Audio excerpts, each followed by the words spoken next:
BBC Radio Nottingham.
Called Perfidia, and it's by Cali, and it's basically a musical duo, Cali, and they're both with me in the studio now. John Thomas and also Jonathan Taylor. Welcome to Radio Nottingham. How are you? Very well, hello. Tell me about that piece of music then. Is it an original piece by you, or is it a traditional piece? Yes, from Mexico, I believe. It's played in South America, Central America. Glenn Miller did it, Nat King Cole and the Ventures. A fair few people. So, what's the story of the lyric there? Well, the word perfidia is treachery. Oh, heck. And what we can reveal on air is that the first word, mujer, means woman.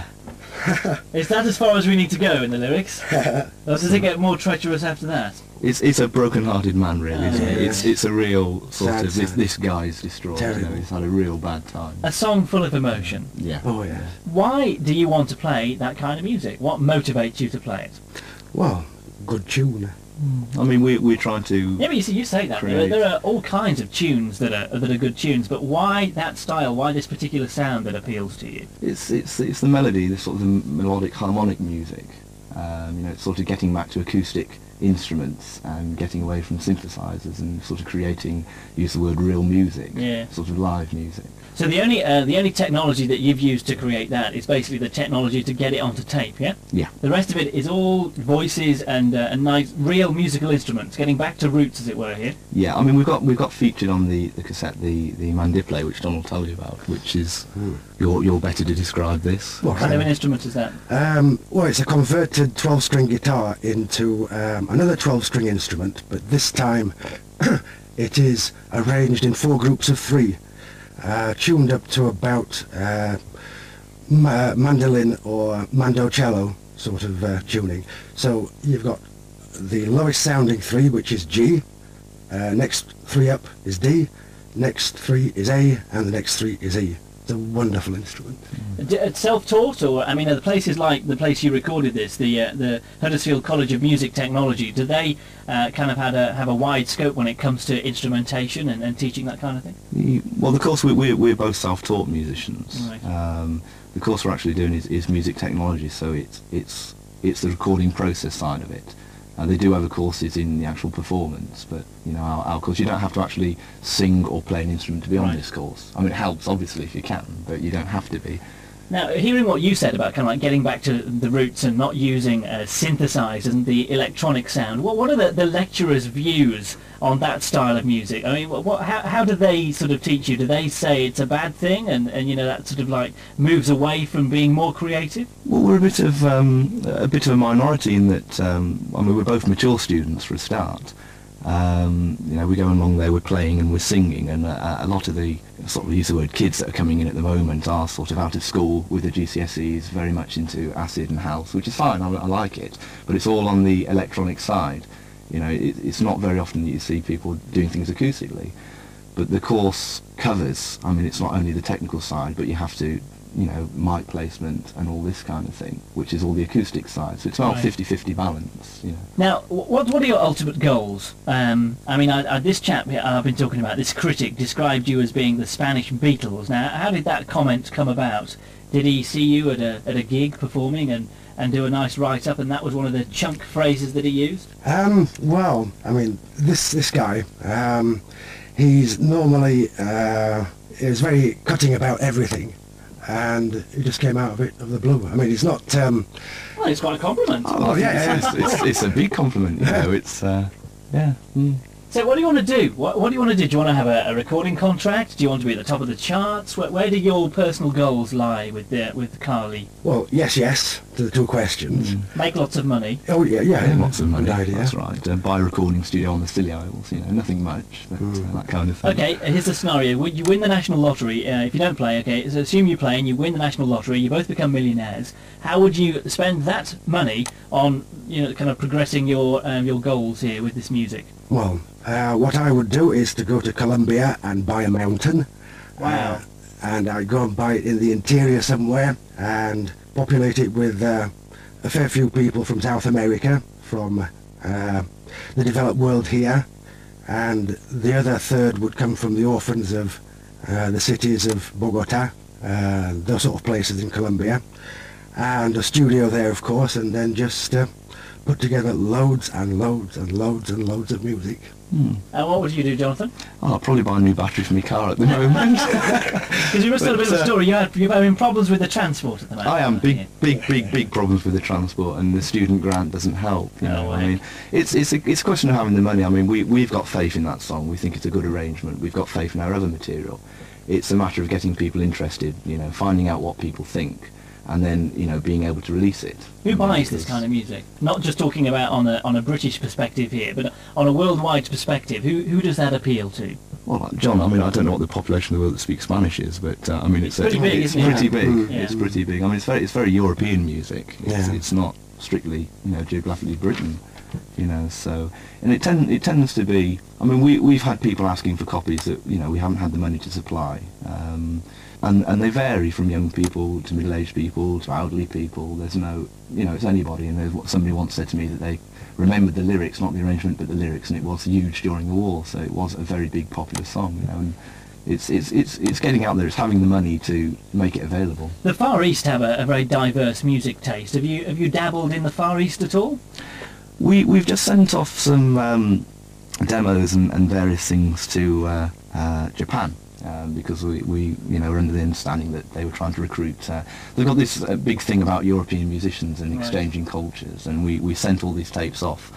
We sent them off with Christmas cards and wrapped up in Christmas paper. Oh, because superb! What a great marketing idea! Lovely, because, you know, there was this article that the Japanese are into Christmas and the New Year in a big way. It's a huge festivity.